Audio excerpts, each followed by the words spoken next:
think something that's potentially been lost in all of this is actually whether or not what Gary Lineker said was quite offensive to the Jewish community, and I just wanted your take on that. Do you find what Gary Lineker said, comparing what's going on in terms of the government's response to the channel to, well, essentially the Holocaust, really, whether or not that is quite offensive and it demeans or devalues what went on there? Yes, I do, although I would have to add that I think he does have the right to speak out, as long as it's not on Match of the Day. And also he has the right to criticise the government if he thinks, whether it's this government or any future one. However, I think the language that he himself used was misplaced.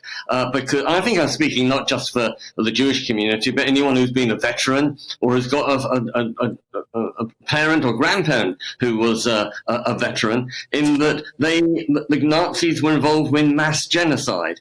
Now, you may dislike the current government's policy, but it isn't mass genocide. And what he's done is two mistakes. Firstly, he's missed the target, therefore, and he's overplayed the criticism. And people will say, well, this is the wrong analogy, and therefore they'll dismiss his argument. And secondly, I think it also demeans the unique horror of the Nazis. Because every time you say, oh, this person or that person or this policy or that policy is like the Nazis, it sort of, it brings it down. Whereas the Nazis were really quite unique and horrific. So he has this right to speak, but I think he chose the wrong analogy, and he needs to rethink which analogy he uses next time. What should happen to Gary Lineker now, do you think, then? Well, he's a great presenter. It's one of the few television programmes I watch every week, Match of the Day. It's essential viewing, and he also does it very well. So providing he doesn't introduce political or other comments in a football programme, I see no reason why he can't speak outside of his allotted airspace, just in the same way that you are perfectly entitled to say what you want once you're off the GBNews studio. Well, I'm quite entitled to say what I like when I'm in it, actually, as well. But that is a key point of difference, really, between the BBC and GB News. And I think that's one of the reasons why people do like us. But when it comes to the BBC, they do have strict rules and regs about what employees can say. They have impartiality guidelines. And yet again, it would appear that Gary Lineker has breached those impartiality guidelines. And in doing so, potentially actually devalued the true horrors of Hitler and Nazi Germany. I mean, that is quite a whopper, is it not?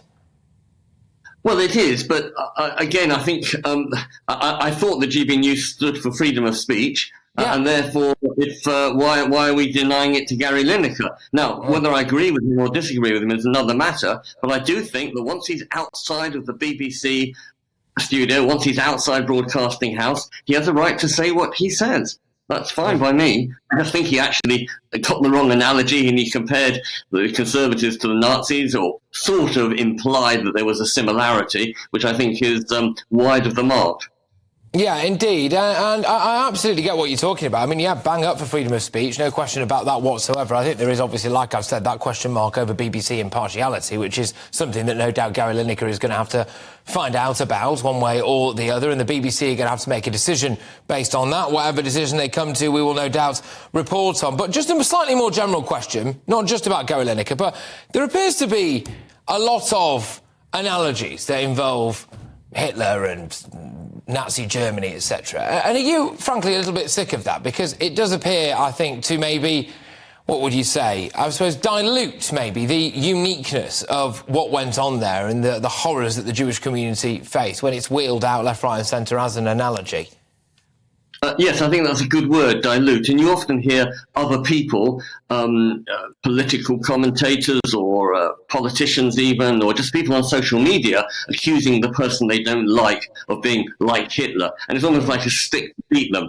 But if you constantly use it and you don't use it in an extreme circumstances, and that is what Hitler and the Nazis were, extraordinarily extreme, which is why we went to war, for 6 years and engaged in a world war to fight an evil that was beyond anything that we'd come across before. Then if you demean it by constantly using it, then you're doing a disservice to that terrible period.